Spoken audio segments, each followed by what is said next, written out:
Hero Suman. ఒకప్పుడు ఆయన dates కోసం దర్శక నిర్మాతలు పడిగాపులు కాచేవారు. అందానికి అందం, కరాటేలో బ్లాక్ బెల్ట్, చేతి నిండా సినిమాలు, లెక్కలేని సక్సెస్లు. ఇలా మంచి స్వింగ్ లో ఉన్న హీరో ఇంటికి ఓ రోజు రాత్రి పోలీసులు వచ్చారు. ఆ తర్వాత ఏవేవో వదంతులు బయటకు వచ్చాయి. సుమన్ అలా, సుమన్ ఇలా అంటూ. ఆ కేసు నుండి కోలుకోవడానికి సుమన్ కు చాలా కాలమే పట్టింది. నిజం చెప్పాలంటే బంగారం లాంటి కెరియర్ ఈ కేసులో కొట్టుకుపోయింది. ఈ కేసుకు సంబంధించి సుమన్ గారు అప్పట్లో ఓ పత్రికకు ఇంటర్వ్యూ ఇచ్చారు. ఆ ఇంటర్వ్యూలో ఆయన ప్రతి విషయం గురించి స్పందించారు. ఆ ఇంటర్వ్యూలోని విషయాలను ఆధారంగా చేసుకుని చేసిన ఆసక్తికరమైన కథనం సుమన్ గారి పుట్టినరోజు సందర్భంగా మీకోసం. ఈ వీడియో ప్రేక్షకుల సౌకర్యార్థం సుమన్ గారి అంతరంగం నుంచి ఆవిష్కరించడం జరిగింది, గమనించగలరు. అది 1985 మే 19వ తేదీ శుక్రవారం రాత్రి. పగలంతా నేను బిఎల్వి ప్రసాద్ గారి షూటింగ్ చేసి వచ్చి ఇంట్లో నిద్రపోతున్నాను. రాత్రి 1:30కు అంటే మే 20 ఎర్లీ అవర్ లో మా ఇంట్లో కుక్కలు పెద్దగా అరుస్తూ ఉండటంతో మెలకువ వచ్చింది. ఇంతలో వాచ్మెన్ వచ్చి బెల్ కొడితే తలుపులు తీశాను. సార్, చాలా మంది పోలీసులు వచ్చారు, మీతో మాట్లాడాలట అన్నాడు. సరే, కుక్కలను కట్టేసి వాళ్ళను లోపలికి తీసుకురమ్మన్నాను. ఇంతలో మా అమ్మ కూడా నిద్రలేచి వచ్చారు. పోలీసులు చకచకా లోపలికి వచ్చి మీ ఇంట్లో బాంబు ఉందని మాకు ఇన్ఫర్మేషన్ వచ్చింది, మీ ఇల్లు సోదా చేయాలి అన్నారు. చేసుకోండి అన్నాను.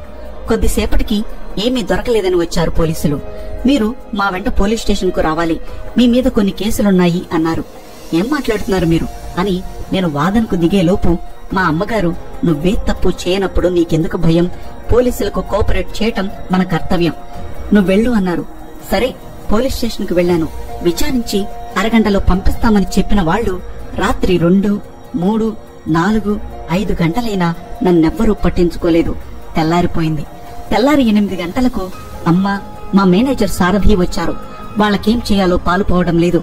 అదే రోజు పగలంతా పోలీస్ స్టేషన్ లోనే కూర్చోబెట్టారు. అందరూ వస్తున్నారు, చూస్తున్నారు, వెళ్తున్నారు. ప్రెస్ వాళ్ళు అడుగుతుంటే ఎందుకు అరెస్ట్ చేశారు అనే దానికి సమాధానం నా దగ్గర లేదు, పోలీసుల దగ్గర లేదు. వాళ్ళేదో రాసుకుపోయారు. ఆ రోజు రాత్రి 7 గంటలకు నన్ను సైదాపేట కోర్టులో హాజరుపరిచారు. నా మీద అమ్మాయిలను హింసించానని, బ్లూ ఫిలిమ్స్ తీశానని అభియోగాలు మోపారు. బ్లూ ఫిలిమ్స్ ఎక్కడున్నాయి, ఆధారాలు ఏవి అని కోర్టు వారిని అడిగితే ఇన్వెస్టిగేషన్ జరుగుతుందని చెప్పారు పోలీసులు. పోనీ నేను ఆ నేరాలకు పాల్పడ్డాను అని చెప్తున్న టైం అండ్ డేట్స్ కరెక్ట్ గా ఉన్నాయా అంటే అది లేదు. వాళ్ళు చెప్పిన డేట్స్ కు నేను బెంగళూరు షూటింగ్ లో ఉన్నాను. సో ఎలాంటి ఆధారాలు లేకపోయినప్పటికీ యాంటీ గుండా యాక్ట్ తో ఎఫ్ఐఆర్ ఫైల్ చేయటం వల్ల నాకు బెయిల్ కూడా వచ్చే అవకాశం లేదు. అందువల్ల ఆ రాత్రి 9:30 గంటలకు నన్ను మద్రాస్ సెంట్రల్ జైలుకు తరలించారు.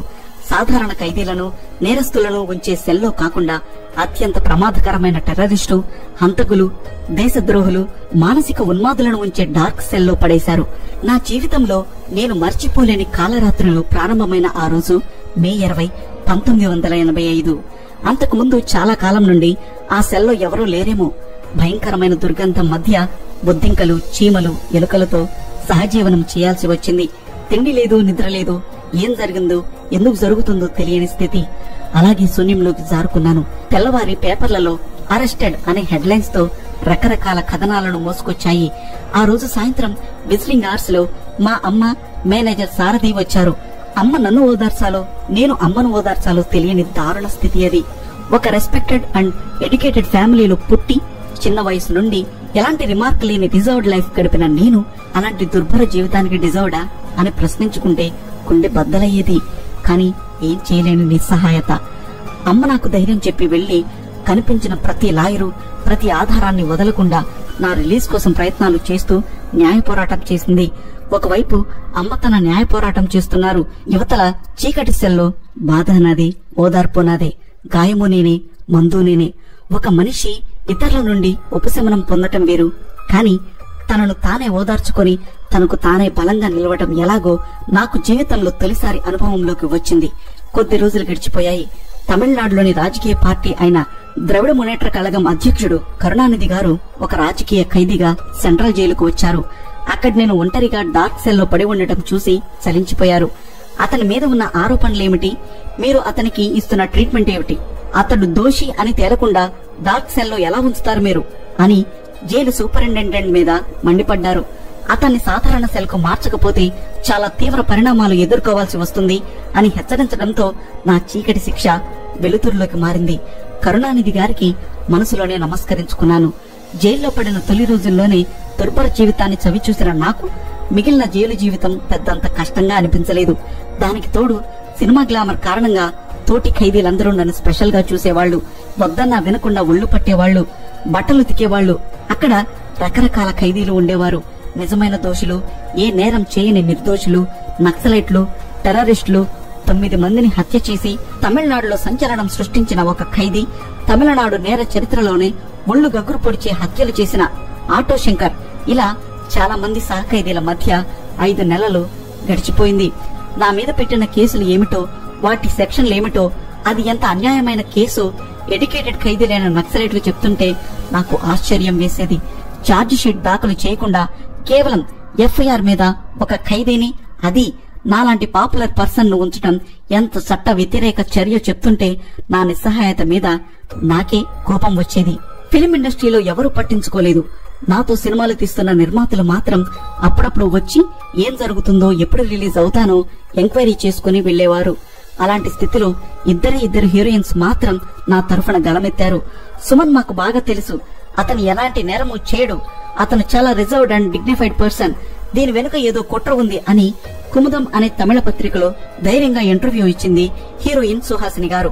అలాగే అదే నమ్మకంతో, అభిమానంతో ధైర్యంగా మాట్లాడిన మరో హీరోయిన్ సుమలత గారు. వాళ్ళిద్దరూ తప్ప చిత్ర పరిశ్రమలో ఇంకెవ్వరి నుండి నాకు ఎలాంటి సపోర్ట్ లభించలేదు. సపోర్ట్ వస్తుందని కూడా నేను ఆశించలేదు. ఆ తరువాత సుహాసిని, సుమలతల ప్రెస్ స్టేట్మెంట్స్ నా ప్రొసీడింగ్స్ కు బాగా హెల్ప్ అయ్యాయి. మరోవైపు మా అమ్మ చేస్తున్న న్యాయ పోరాటం మంచి రిజల్ట్ ఇచ్చింది. భారతదేశ న్యాయ వ్యవస్థలోనే అత్యంత ప్రతిభావంతులుగా, గొప్ప న్యాయ కోవిదులుగా పేరుగాంచిన రామ్ జర్మలాని, సోలి సొల్హాని, పరాశరన్ వంటి ప్రముఖుల గైడెన్స్ తో తమిళనాడులో నంబర్ 1 లాయర్ గా పేరు పొందిన జి రామస్వామి గారు, ఆయన అసిస్టెంట్ కుమార్ గార్ల కృషి ఫలితంగా నాకు బెయిల్ లభించింది.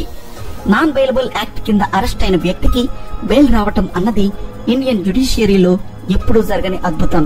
అలాంటి రాజీలేని పోరాటం కారణంగా బెయిల్ రావటం నాకు చాలా ఆనందాన్నిచ్చింది. నిష్కారణంగా జైలు పాలై నరక యాతన అనుభవించిన నేను దాదాపు 5 నెలల తర్వాత స్వేచ్ఛా వాయువులు పీల్చుకోబోతున్నానన్న ఆలోచనే నన్ను ఉక్కిరిబిక్కిరి చేసింది. ఆ రోజు రానే వచ్చింది. 1985 అక్టోబర్ 1 సాయంత్రం 7 గంటలకు నన్ను రిలీజ్ చేశారు. జైలు దగ్గరకు కొందరు నిర్మాతలు, చాలా మంది అభిమానులు వచ్చారు. దూరంగా మా అమ్మ, సుమలత గారు, వాళ్ల మదర్ కారులో ఉన్నారు. అనూహ్యంగా దూరమైన వాళ్లను హఠాత్తుగా కలుసుకుంటే ఆ ఫీలింగ్ ఎంత గొప్పగా ఉంటుందో. నిర్బంధానికి స్వేచ్ఛకు ఉన్న తేడా అనుభవంలోకి వచ్చిన ఆ క్షణాలను ఎప్పటికీ మర్చిపోలేను. నిర్మాతలు, అభిమానులు అందరూ అభినందిస్తుంటే ఒకే ఒక్క స్త్రీమూర్తి కళ్లల్లో కన్నీరు ప్రవాహమే అయింది. 5 నెలలుగా తను గడిపిన నిద్రలేని రాత్రులు, సాగించిన రాజీలేని పోరాటం ఫలితంగా నేను కళ్ల ముందు స్వేచ్ఛగా తిరుగుతూ ఉంటే మౌనంగా రోధించింది నా మాతృమూర్తి. సుమన్ గారు 1959 ఆగస్టు 28న మద్రాసులో జన్మించారు. తల్లి కేసరి చందర్ మద్రాసులోని యతిరాజు మహిళా కళాశాలకు ప్రిన్సిపల్ గా పనిచేశారు. తండ్రి సుశీల్ చందర్ మద్రాసులోని ఇండియన్ ఆయిల్ కార్పొరేషన్ లో పనిచేసేవారు. సుమన్ గారి స్వస్థలం మంగళూరు. మాతృభాష తులు. సుమన్ గారు తుళు, ఇంగ్లీష్, తమిళము, తెలుగు, కన్నడ, హిందీ భాషలలో ధారాళంగా మాట్లాడగలరు. సుమన్ గారు హెచ్ఏఎస్ శాస్త్రి గారి వద్ద సంస్కృతం కూడా నేర్చుకున్నారు. అంతేకాదు సుమన్ గారు వీణ, గిటార్లను కూడా వాయించగలరు. ముఖ్యంగా చెప్పుకోవలసింది, అప్పట్లో కరాటేలో బ్లాక్ బెల్ట్ సాధించిన హీరోగా సుమన్ గారికి మంచి పేరు ఉండేది. అంతేకాదు ఈయన గోపాల్ గురుక్కల్ వద్ద కేరళ ప్రాచీన మార్షల్ ఆర్ట్ అయిన కలరియే పట్టు నేర్చుకున్నాడు. సుమన్ గారు వృత్తి జీవితాన్ని కరాటే మాస్టరుగా ప్రారంభించారు. తరువాత కుటుంబ స్నేహితుడు కిట్టు ఆయనను ఒక తమిళ నిర్మాతకు పరిచయం చేశాడు. ఆ విధంగా 1977లో టిఆర్ రామన్న నిర్మించిన తమిళ సినిమా నీచల్ కులంతో సినీ రంగంలో ప్రవేశించాడు. ఆ తర్వాత తెలుగు, తమిళ, కన్నడ, ఆంగ్ల భాషలలో 150కి పైగా సినిమాలలో నటించారు. అప్పట్లో తెలుగులో ఒకే ఒక యాక్షన్ హీరోగా సుమన్ గారు ముందుండేవారు.